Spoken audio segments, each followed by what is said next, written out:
ఆ హిందూ మతంలో ఉన్న పేదవాళ్ళకు సంబంధించినటువంటి వాళ్ళకి ఉద్యోగాలు, లేకపోతే ఉపాధి కల్పన, లేకపోతే వాళ్ళకి సంబంధించినటువంటి హిందువుల్లో ఉన్నటువంటి పేదరికం తగ్గించడానికి ఏం చేస్తున్నారని చూస్తే అదేం లేదు, కేవలం మతం మతం మతం మతం అందరికీ ఉంటే సంప్రదాయం. దేవుడు నీవు ఒక్కడి దేవుడే కాదు, రాముడు అందరి దేవుడు. హిందూ మతం నీది ఒక్కడిదే కాదు, అందరిది. ముస్లింది వాళ్ళందరిది. అసలు ఇది మొత్తం మాదే, మా సొంతమైన హైజాక్ చేస్తుంది. వివేకానందుని హైజాక్ చేస్తున్నారు, భగత్ సింగ్ని హైజాక్ చేస్తున్నారు, అసలు వాళ్ళందరినీ హైజాక్ చేస్తున్నారు. వాళ్ళ సంబంధం, ఆ ఐడియాలతో సంబంధం లేని వాళ్ళందరినీ హైజాక్ చేస్తున్నారు. ఐడియాలజీ పుట్టి వాళ్ళది 100 ఏళ్లే కదా. ఆ విధంగా మేము దాన్ని తీవ్రంగా ఖండిస్తున్నాం. మీకు నిజంగా చిత్తశుద్ధి ఉంటే ఇప్పుడు బీసీలు ఉంటారు. బీసీలకు సంబంధించి 42% ఇక్కడ రాష్ట్రంలో చట్టం బిల్లు కూడా యాక్సెప్ట్ చేసి చట్టం చేయడం జరిగింది.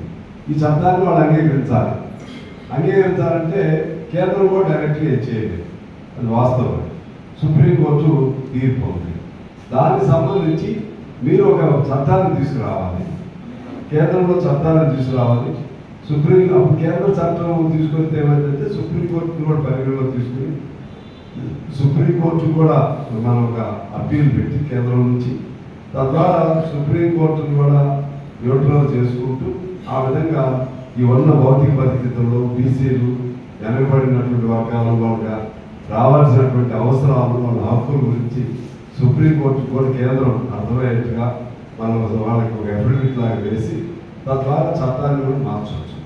అది చేస్తారా లేదా ఇప్పుడు చెప్పాలి.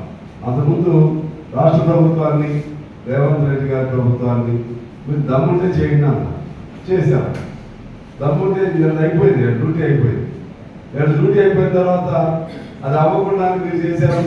ఉపయోగం ఏంటంటే అసలు చేశారు కదా, మరి అసలే చేయకపోతే అడిగే అవసరం రాదు కదా. అసలు చేశారు, ఇక్కడ చేశారు. ఇప్పుడు దీన్ని బేస్ చేసుకుని అడుగుతున్నాం. అది చేయాల్సిన బాధ్యత వాళ్ళపై ఉంది, కేంద్ర ప్రభుత్వంపై. అదేవిధంగా కేంద్ర ప్రభుత్వం అనేక అంశాల్లో ఇవాళ విఫలం అవడం జరిగింది. ముఖ్యంగా గ్యాస్కి సంబంధించి ఆ పక్క మొయిలేని భారం పేదవాళ్ళ పైన ఉంటే నువ్వు కేవలం కార్పొరేట్ సంస్థల ప్రయోజనాలు కాపాడాలి.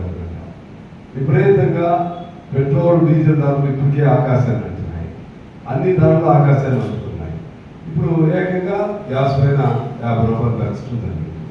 50 రూపాయలు అని మనకు అనిపిస్తుంది, కానీ పేదవాడికి ఇవన్నీ ఉదాహరణ కూడా తోడైతే వాడికి వచ్చే 4 రూపాయలు మినిమం వేసి కూడా ఇవ్వట్లేదు పేదవాడికి.